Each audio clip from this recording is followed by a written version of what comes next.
Imagine trying to parallel park a compact car inside your living room. Oh, boy. Right. Yeah. Now, imagine hanging it perfectly flat on your wall. Yeah. That is exactly the scale we are dealing with today as we welcome you to this deep dive.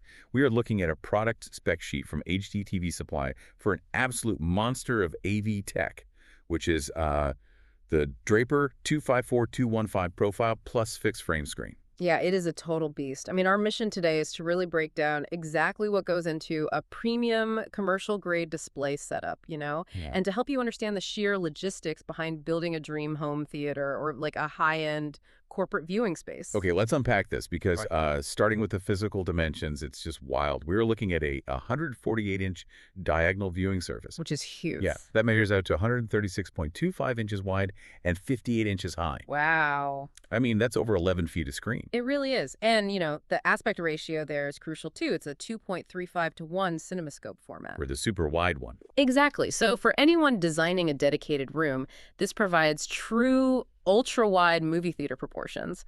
It natively matches the format that, well, most blockbusters are actually shot in. But here is where the reality of dealing with an 11-foot wide, compact car-sized display hits you.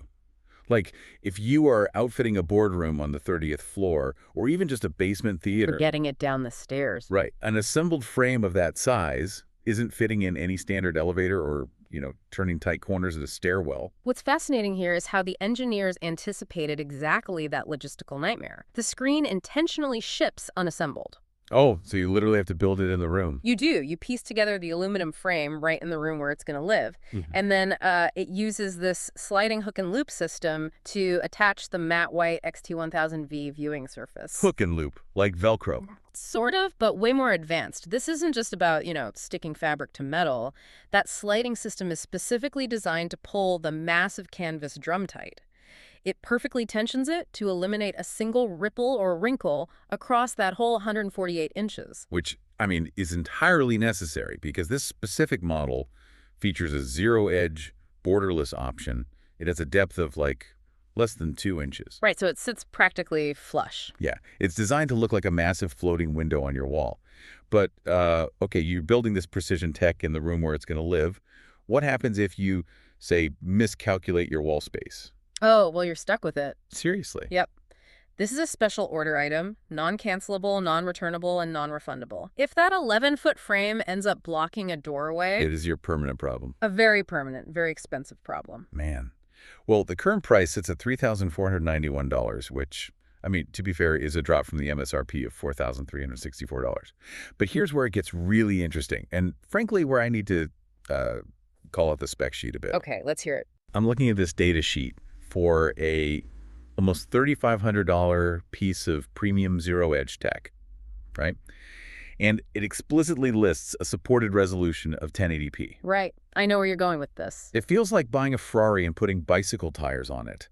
Why is a blank canvas bottlenecking the resolution? So if we connect this to the bigger picture, you have to look at the physical mechanics of the fabric itself. Think of a screen's surface, kind of like sandpaper. Sandpaper, okay. Yeah.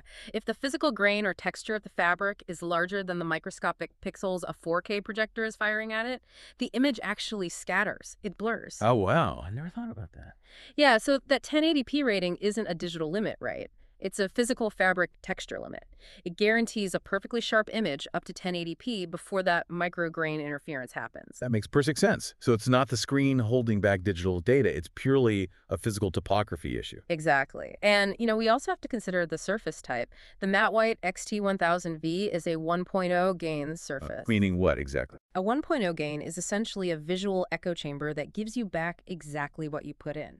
It diffuses the light perfectly evenly in all directions without concentrating it. So if you're outfitting a massive corporate training room, the person sitting way off to the extreme side sees the exact same image brightness as the CEO sitting dead center. Right, no bad seats. But because it doesn't amplify the light, you are relying entirely on the raw lumens of the projector you pair it with. So what does this all mean? It's just this fascinating intersection of epic visual scale, incredibly clever shipping logistics, and, well, serious buyer commitment. Absolutely. You are getting true cinematic proportions engineered to magically squeeze into a standard elevator. But you are marrying that logistical brilliance with literally zero takesies backsies. It is the ultimate measure twice cut once scenario for commercial AV. It really is. Which I think leaves us with one final thought for you to ponder.